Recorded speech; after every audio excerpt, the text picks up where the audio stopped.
un comeback. Il était venu l'année dernière, le docteur Tellier, ancien médecin généraliste travaillant au sanctuaire de Lourdes, qui a attesté certains miracles, et qui s'est spécialisé dans le temps sur l'expérience des morts imminentes. C'est ça, les EMI. Ouais. Voilà. Et on a ce soir aussi, elle démarre dans la fonction, on l'applaudit aussi bien fort. On applaudit le docteur Tellier, et on applaudit aussi Bérénice, ce soir, qui démarre. C'est parti. C'est parti. Allez, on s'installe. Bon, bah, merci Docteur Tellier d'être parmi nous ce soir. Ben, je suis très heureux d'être parmi vous une seconde fois, en attendant la troisième. En attendant la troisième, peut-être l'année prochaine. Pas sûr, enfin, on verra. On verra. Alors du coup, pouvez-vous nous présenter un peu plus en détail de ce que le Père Parra a dit?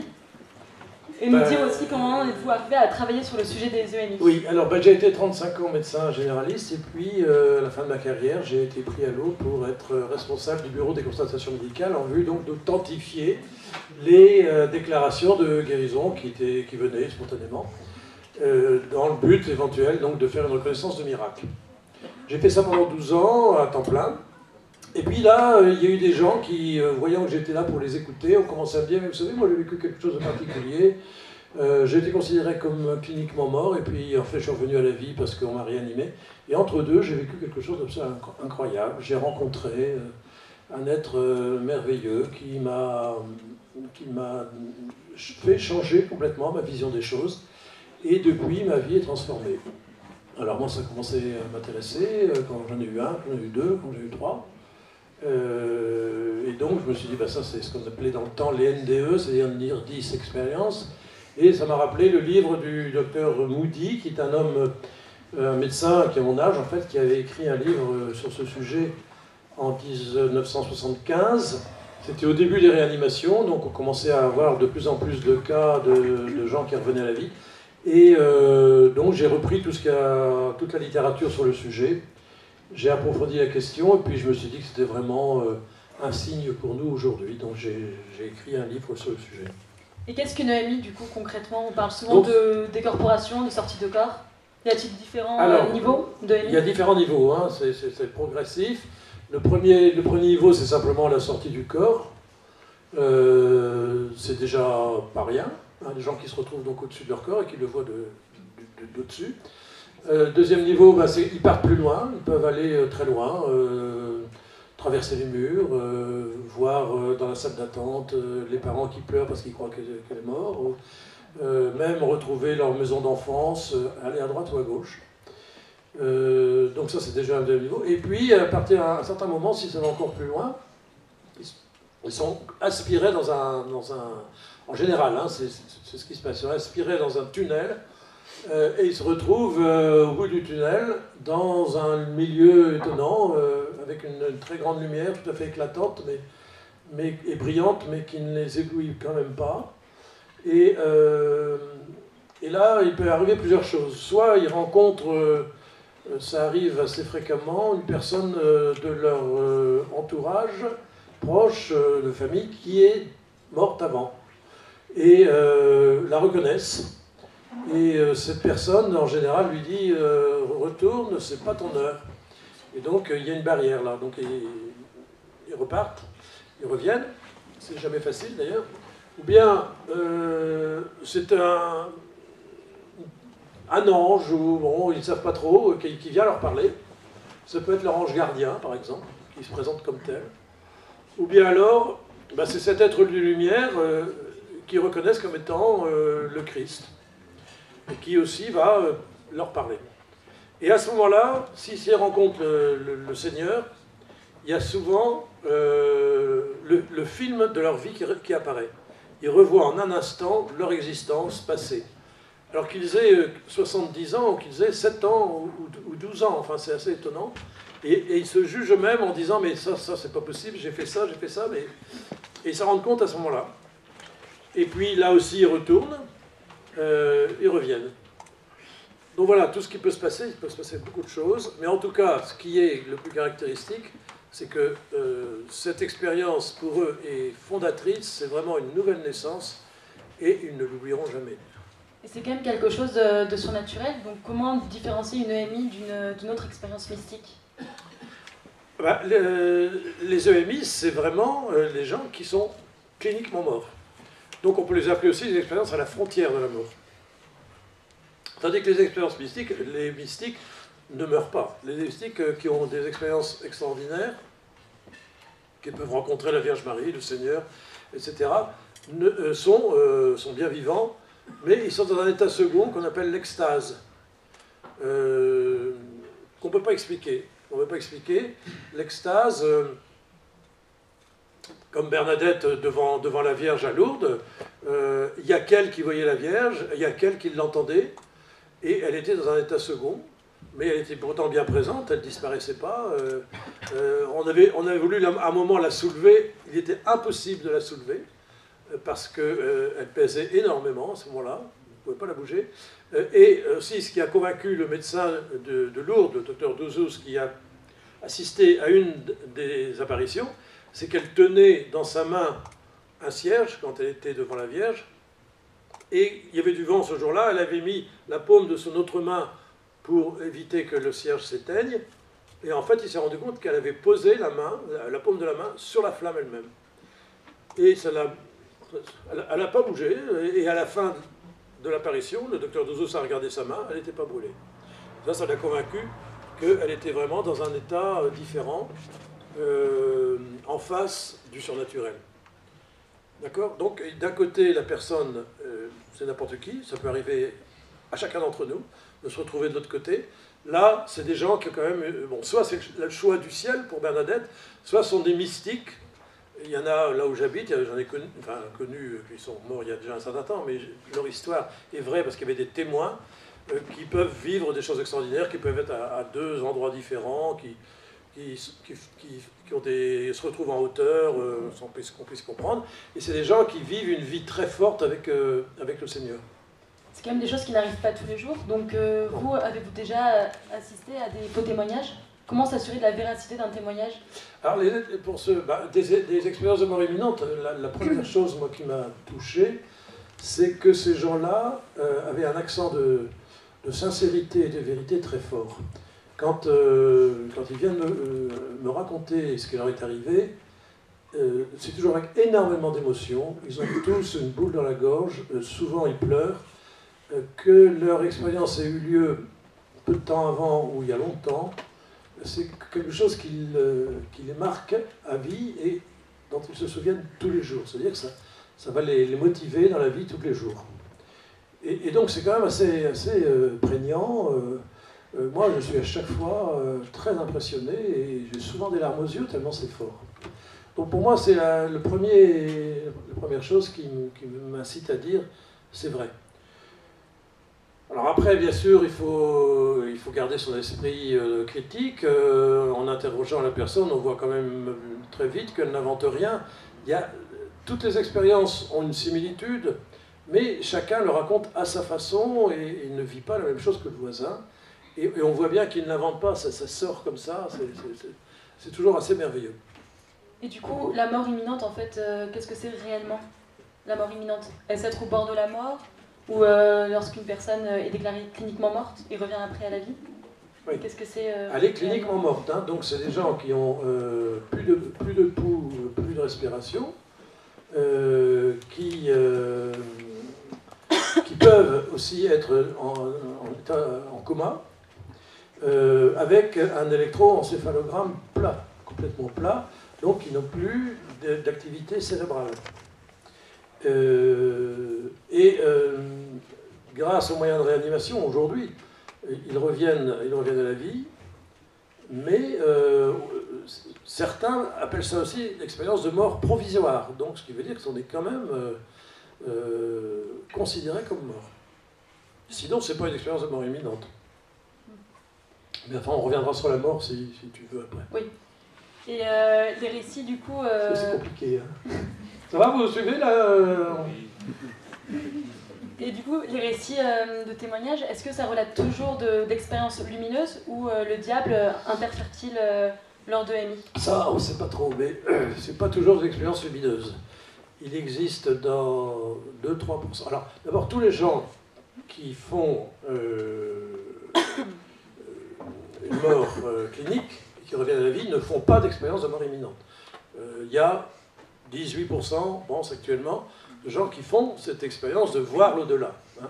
Donc tout le monde ne le fait pas, ce qui est quand même important. Sinon on pourrait se dire, bah, c'est automatique, le manque d'oxygène dans le cerveau, que sais-je, ça va provoquer ça. Non, il n'y en a qu'un certain nombre. Et puis, il y a donc pour la plupart, c'est une expérience positive, agréable, merveilleuse même. Et puis dans 2-3% des cas, au contraire, là, ce sont des personnes qui font une expérience traumatisante. On ne l'appelle pas négative, on dit effrayante, parce que finalement, ce n'est pas négatif. C'est-à-dire que quand ils reviennent, ils ont ça en tête, et je peux vous dire qu'ils vont changer de vie. Ils ne vont plus du tout voir les choses de la même façon. Et ils ont, donc, comme tous ceux qui font une EMI, ils ont la certitude que la mort fait partie de la vie, qu'il y a quelque chose après. Ils n'ont plus peur de la mort, mais ils s'y préparent en tout cas. Et ils ne font plus n'importe quoi. Et pour vous, les EMI, elles sont-elles vraiment la preuve d'une vie après la mort? Alors une preuve, je ne parlerai pas de preuve, parce que preuve, c'est un terme scientifique. On ne peut pas parler de preuve, parce qu'on ne peut pas l'expérimenter, parce qu'on ne peut pas le reproduire. Donc ce n'est pas scientifiquement une preuve, mais pour moi c'est un signe. Un signe, ça reste un mystère, mais c'est un signe fort, qui nous est donné, je pense, spécialement pour nous aujourd'hui, qui sommes tellement imprégnés par le matérialisme ambiant, et qui avons besoin, je pense, de ces signes d'ouverture sur l'au-delà, sur le ciel. Bon, maintenant on va passer un petit extrait du coup sur le film Au-delà. Que j'ai pas vu, hein. Et moi non plus. C'est pas ça? Ouais.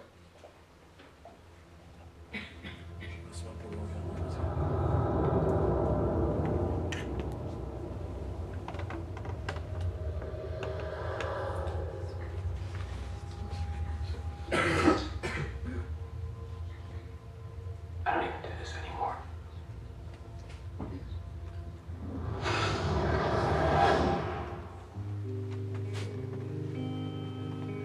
Your brother, I'm telling you, he's trying really for you. You can make money doing this. For a while, I had an office, a website, newspaper articles, even had a book written about him. So what happened? Couldn't go. Can I ask you a question? The job I had before was as a psychic. What do you think happens when we die?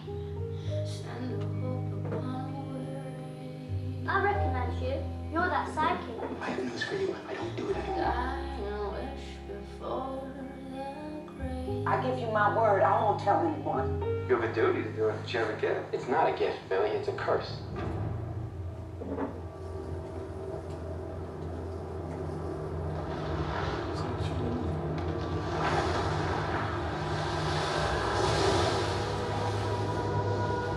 I think you experienced death.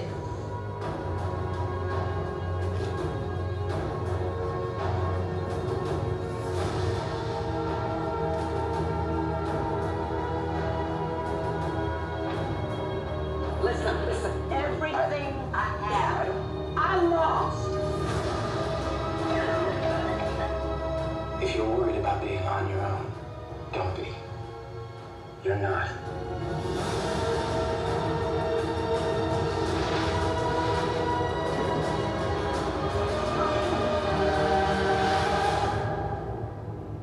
Hereafter.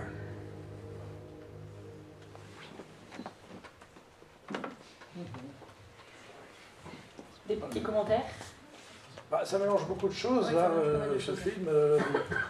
Il y a l'histoire du médium, là, qui en effet dit c'est une malédiction, c'est-à-dire que tout d'un coup, il se retrouve à pouvoir parler avec les morts, qu'il n'a pas cherché, et ça perturbe complètement son existence, et donc il refuse.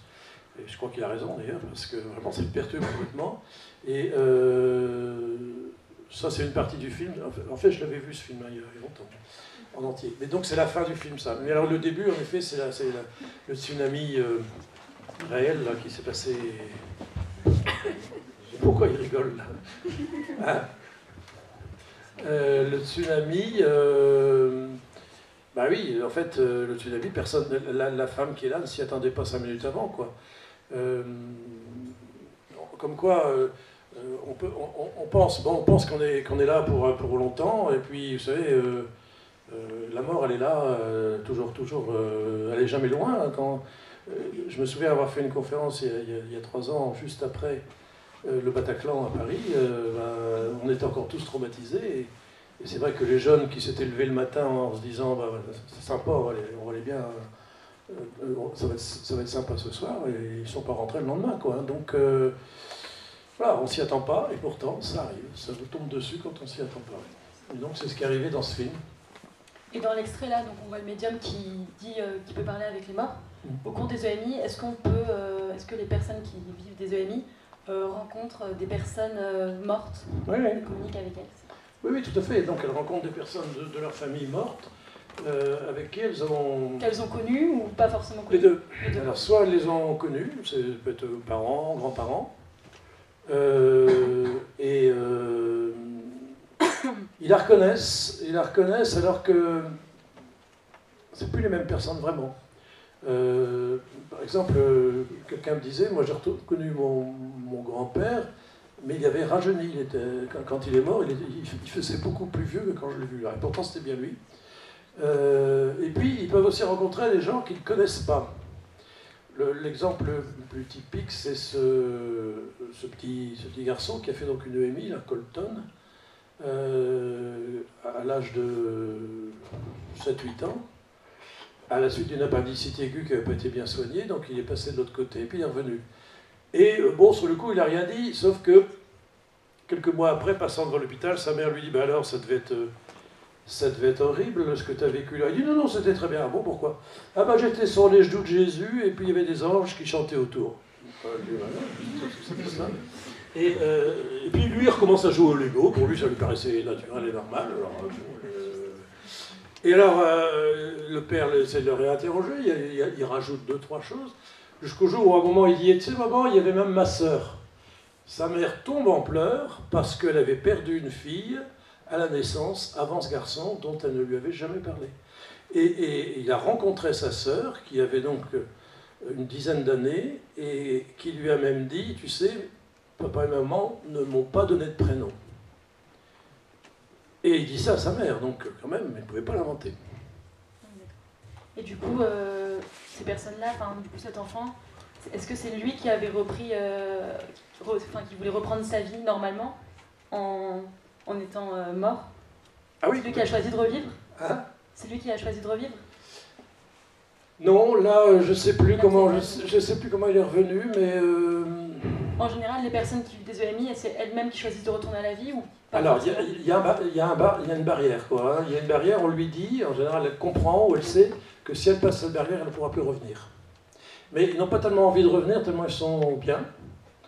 Je connais une dame qui avait, je ne sais plus, 5 ou 6 enfants, qui, quand elle est revenue, elle disait, mais je suis dingue, je ne voulais pas revenir, j'ai mes enfants pourtant, mais j'étais mieux là-bas, donc je n'avais pas envie. Elle était obligée de suivre une psychothérapie, je peux vous dire, parce qu'elle se culpabilisait à mort, en se disant, c'est pas possible, j'en étais là.